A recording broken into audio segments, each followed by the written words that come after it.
The three basic topics go like this. I want to do a quick review because, a lot has happened, at least for me in the last few months. I started, as Ward mentioned, just a few months ago, I guess 4 or 5 months ago, in spring. Governor Cuomo started obviously in January, and there's been a lot going on, and a lot has happened, especially in the world of economic development in New York State.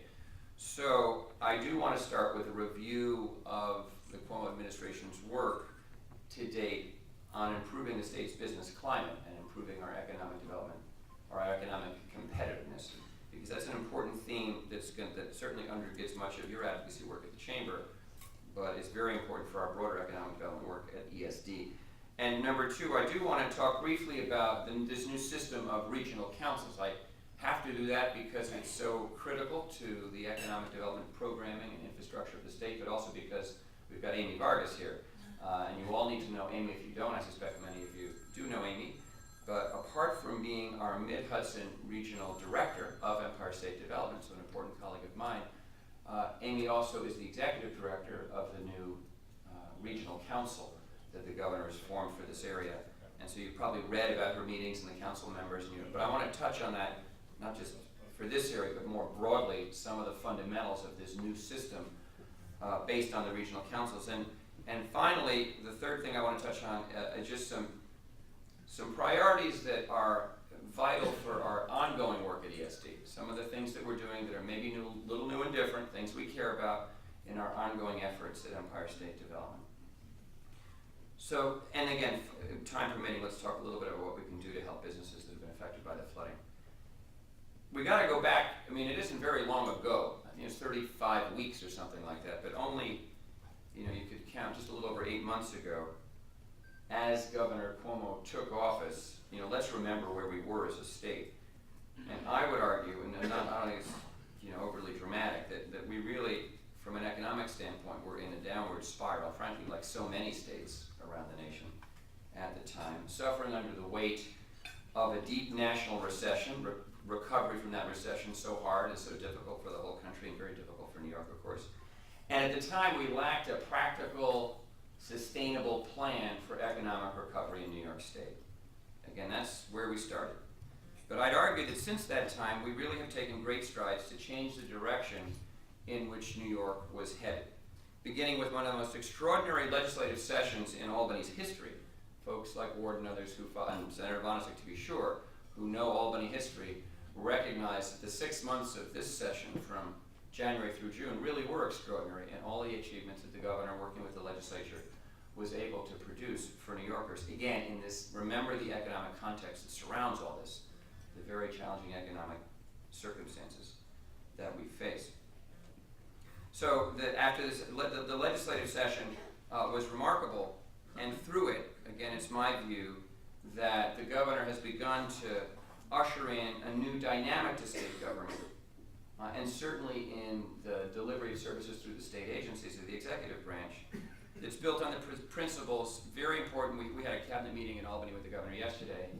Every cabinet meeting, the same principles come up: performance and integrity, and delivering results, practical results for New Yorkers all across the state. It's very focused, it's quite intense, and it's based on those principles. So the first phase of the governor's plan began during that legislative session, and it laid the groundwork for the economic development strategies that we're rolling out now. So these things are interconnected.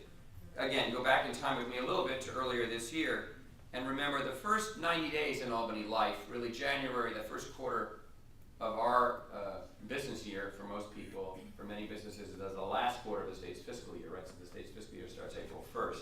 So that first quarter is all about getting the budget done, and getting it done on time, and having it make sense. And this year, again, working with his partners in the legislature, Governor Cuomo delivered, as he had promised, a budget that was on time, but most notably reduced a $10 billion deficit. Eliminated a $10 billion deficit. The budget's about $123 billion. So this was a huge amount of money that just wasn't there, that had to be accommodated. By not raising new taxes and not doing any Albany gimmicks or borrowing or tricks. And this was really a significant feat. It was done, again, by the end of March, and by early April, some of us, I think people had forgotten about it, but fundamentally really important to the economy, in large measure because we had, in my view, it was no time to raise taxes in New York State, given the recession and given our economic position compared to other states. But also the act of fiscal discipline sends a message to you and to others in the business community that Albany gets it, and that Albany is starting to actually live within its means, which is the goal we have in our businesses and our households, and it shouldn't be so out of reach for our state government. And this year it wasn't. Albany lived within its means, enacting a budget on those principles. The other thing that's notable about the budget is that in it, as part of the budget process, there are legislative elements built into it. And something very important for many folks in the room, and certainly for us at Empire State Development, were several economic development tools built into the budget. Notably, the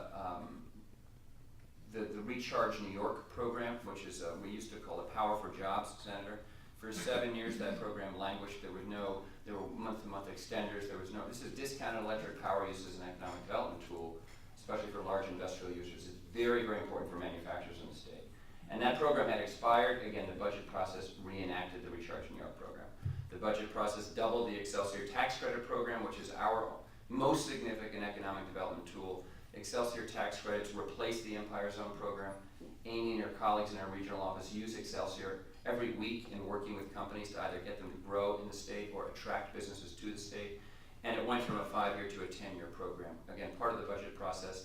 Our small business lending program also was enhanced in the budget process. So there were economic development tools built into that, and not always noticed because the big headline was the headline news of reducing the deficit without raising taxes or any new borrowing.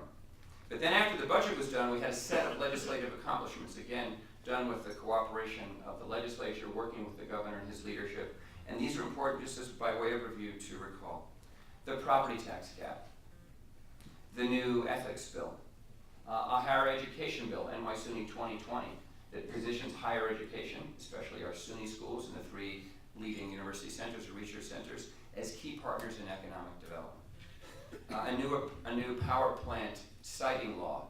Remember this, some of you may recall, we had a law until 2003 in New York State called Article 10, which governed the siting of big generating facilities for electricity, for example.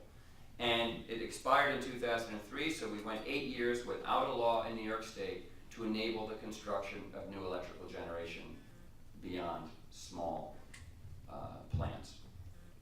And so this was also a legislative achievement of note. Why? Because you're taking a law, a provision that existed before, and they gave a certain level of certainty, like the Recharge New York program under NYSERDA, that provides a level of certainty and predictability around energy costs. Is Anthony Campagiorno still here? Because Anthony knows this, and Anthony's colleagues and Steve Land, one of my former bosses at the Business Council, know this issue all too well. If Anthony can't guarantee price certainty to customers, particularly commercial customers of Central Hudson, and those who want long-term contracts for discounted power under the NIPA programs, for example, he can't do economic development. Central Hudson can't support economic growth.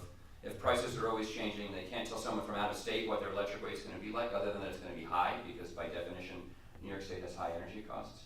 He can't do his job, we can't do our job. So again, as a legislative achievement, and this gets lost in some of the headlines, right? It's maybe a smaller headline, but this new power plant siting law, we didn't have one since 2003. Having one again provides a framework for the construction of new electrical generation, and that provides for the stability that people in the business community and investors need to see.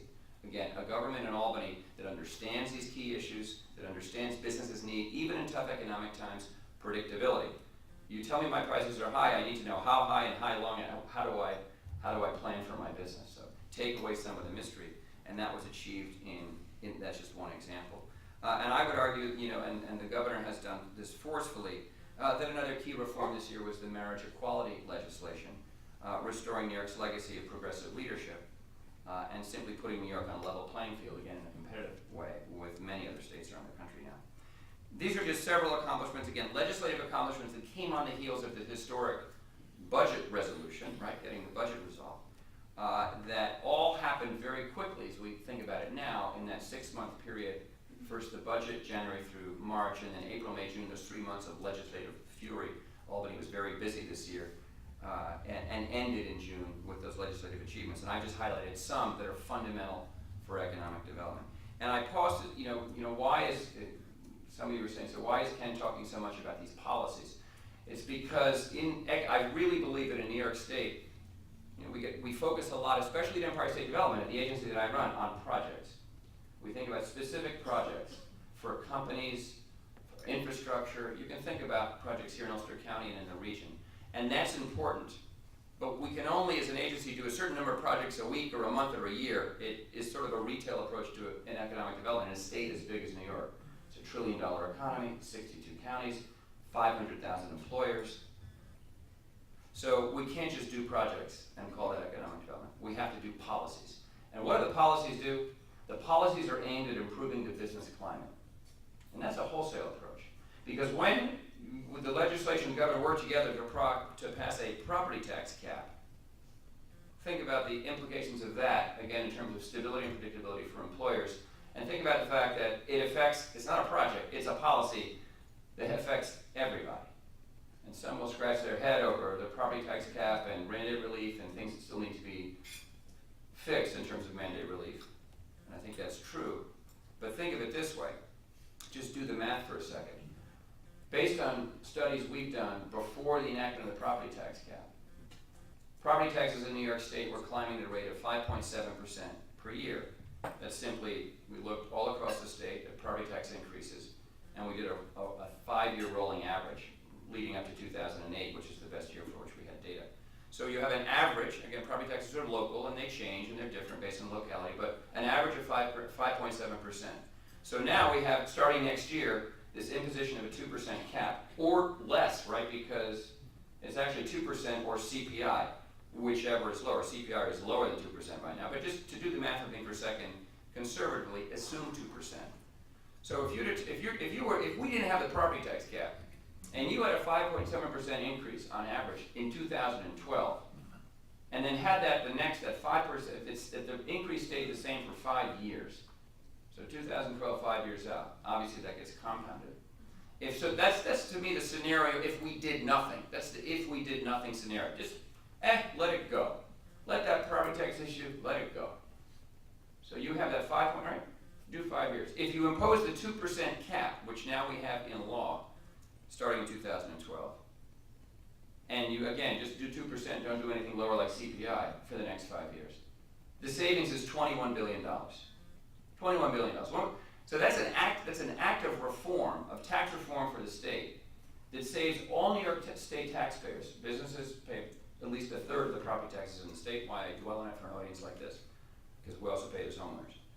But that's $21 billion that won't be taken by local governments. It'll stay in businesses. It'll stay in homeowners' pockets. It'll stay with New Yorkers for them to spend in this post-recessionary economy.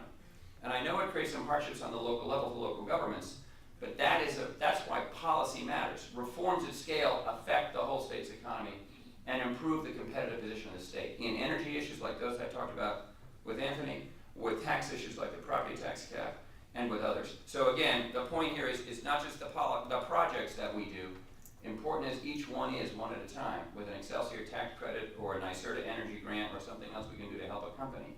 It's the policies really that affects the tide on which all the votes